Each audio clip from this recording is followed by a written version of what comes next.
There comes a point as you grow older when your relationship with your parents inevitably changes. Not because something specific happens, but because you change. You gain new tools and language to learn and express what is happening. You start seeing things you couldn't before. On one side, there is the biological bond, a natural, almost instinctive pull towards the people you've known your whole life, the ones who were there before you had any choice. On the other side, there's a question that sooner or later emerges. How much of this bond should be preserved and how much should be limited?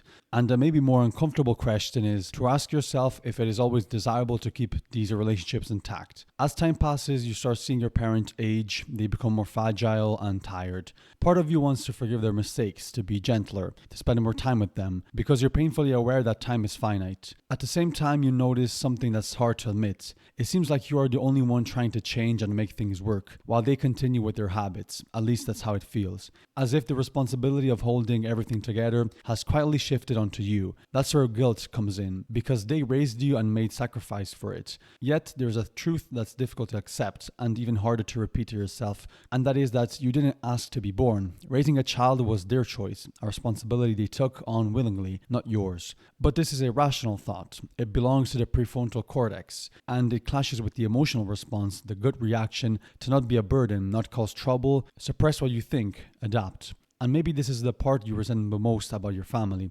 In some families, attention flows in one direction only. Parents who need to be seen, validated, admired, and children who slowly become shadows of themselves. What you want, what you feel becomes secondary. The appearance and the status of the family matters more than your authenticity. And gradually the subject, you, disappears, making room for the family's social image. You learn that you can't fully be yourself. You have to perform. You have to become what others think you are. And when occasionally you let your real self surface, one of three things happen. You're misunderstood, you're seen as strange, or sometimes you're attacked. So you stop. You withdraw in silence and find safer outlets. Writing, drawing, in general expressing yourself where you're not judged. Living in a small town makes all this worse. It's hard to find people who resonate with you. Differences stand out more. Conformity becomes a quiet but constant pressure.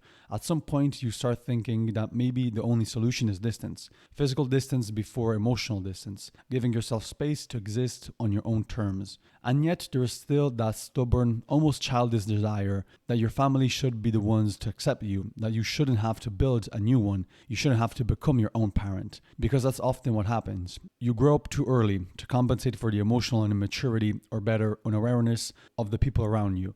You turn the other cheek again and again in silence, without anyone ever noticing. And when you finally can't hold it anymore, when you get angry, when you break, your anger seems irrational, almost unjustified, because they never saw the effort you were making before. They thought you weren't doing anything at all. They don't realize the weight you were carrying.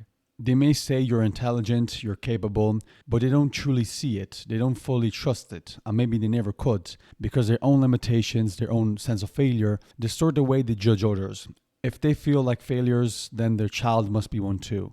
It's not cruelty, you think. Maybe it's a limitation, but that also feels like justifying others, putting them before you. I don't think that's necessarily bad, but it can be useful to at least notice it.